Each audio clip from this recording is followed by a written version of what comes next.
That night, Lisa made a whole spread of my favorite foods: steak, mashed potatoes, even dessert made from my mom's old apple pie recipe. She lit candles and poured me wine. Her hands were trembling slightly.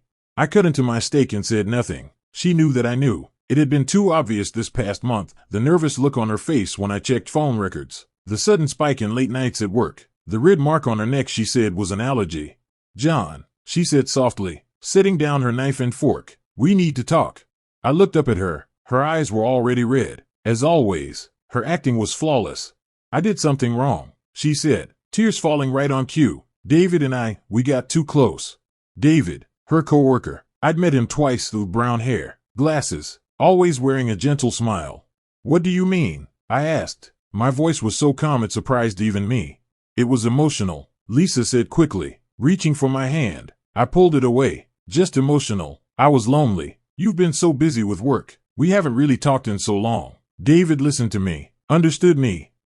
"But I swear, John, I swear we never slept together. Not once." I held myself back. I struggled with this for a long time, but I chose to tell you because I want to save our marriage.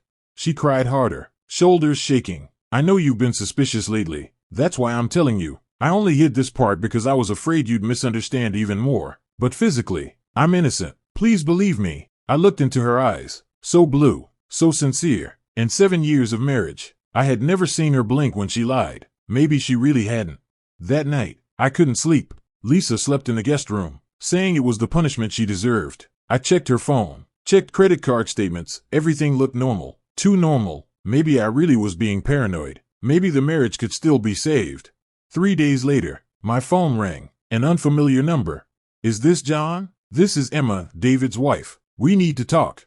We met at a coffee shop. Emma was blonde, her eyes swollen. She slid a phone across the table. It was David's old phone. She had recovered some deleted messages. "I only found out last week," Emma said, her voice shaking. "They've been together for 8 months." I scrolled through the messages. Dozens of them. Explicit. Impossible to misunderstand. The timestamps were clear. Going back to last fall, Lisa had told me she'd only developed dangerous feelings for David for the first time last week. She had lied. But the best part was at the end. A message from yesterday afternoon, 3 days after Lisa's confession. David to Lisa, "He still hasn't figured it out, right? Saturday. The usual place? I miss you like crazy. Last time in the bathroom was insane. I still have the scratch marks on my back."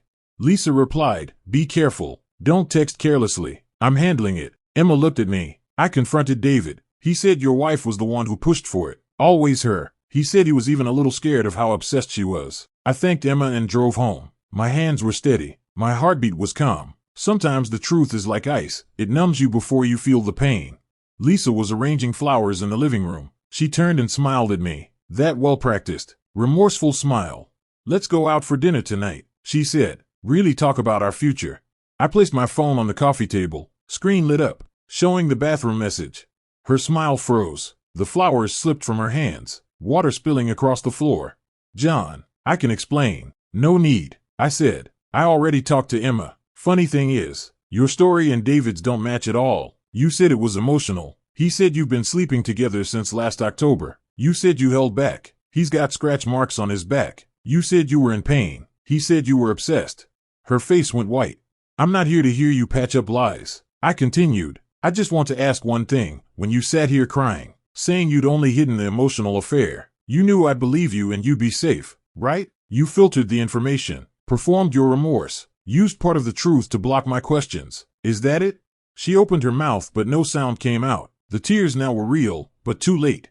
"So you weren't confessing," I said quietly. "You were doing crisis PR." I took out the divorce papers and set them on the wet coffee table. "Sign them. You keep the house. I just want my car and my savings. I don't want to say another word to you." She screamed and grabbed my arm. "John, he seduced me. He forced me. That time in the bathroom. I was drunk. I don't remember." I pulled my arm back. "Tell that to David. He just put all the blame on you. Looks like you two didn't even get your stories straight."